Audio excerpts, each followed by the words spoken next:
আমাদেরকে দুনিয়ার জমিনে পাঠানোর উদ্দেশ্যটা কি এটা জানতে হবে।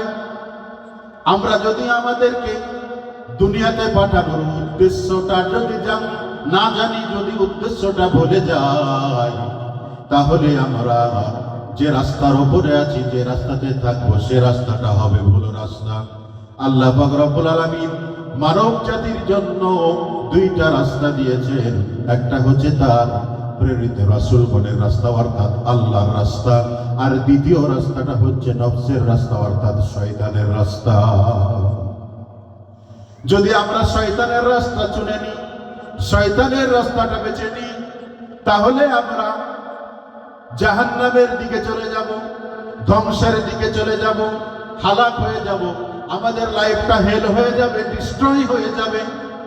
আমাদেরকে আল্লাহ পাক রব্বুল আলামিন যেই ট্র্যাক দিয়েছেন, যে রাস্তা দিয়েছেন, যে ওইটা দেখিয়ে দিয়েছেন রাসূলুল্লাহ সাল্লাল্লাহু আলাইহি ওয়াসাল্লামের মাধ্যমে, ওই রাস্তাটা যদি সহি তরিকা মোতাবেক রাসূলুল্লাহ সাল্লাল্লাহু আলাইহি ওয়াসাল্লামের সুন্নাত মোতাবেক আমরা চলতে পারি, ওনার যে বৈশিষ্ট্যগুলো ছিল সেগুলো যদি আমাদের জীবনে, আমাদের চলাফেরা, ওঠা বসায়, খাওয়া দাওয়ায়, পেশাব পায়খানার থেকে শুরু করে প্রত্যেকটা বিষয় আল্লাহ পাক রব্বুল আলামিন তার রাসূলের মাধ্যমে কোরআন দিয়ে আমাদেরকে জানিয়ে দিয়েছেন, আর আমরা যদি সেই বিষয়টা মেনে চলতে পারি, আল্লাহ পাক রব্বুল আলামিন আমাদেরকে জান্নাতের রাস্তা দিয়ে দিবেন।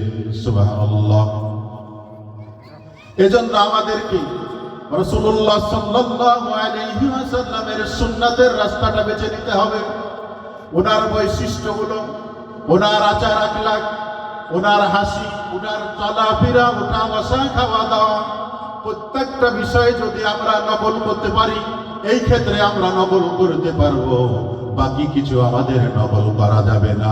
একমাত্র আদর্শ মানব মোটো হিসাবে, আইডিয়াল হিসাবে যদি আমরা রাসূলুল্লাহ সাল্লাল্লাহু আলাইহি ওয়াসাল্লামকে মানতে পারি, তিনার দেয়া পথে যদি চলতে পারি, তিনার সুন্নতকে যদি আদায় করতে পারি, তাহলে আমরা যেখান থেকে এসেছি সেখানেই চলে যাব। আল্লাহুম্মা সাল্লি আলা সাইয়্যিদিনা মাওলানা মুহাম্মদ ওয়া আলা আলি সাইয়্যিদিনা মাওলানা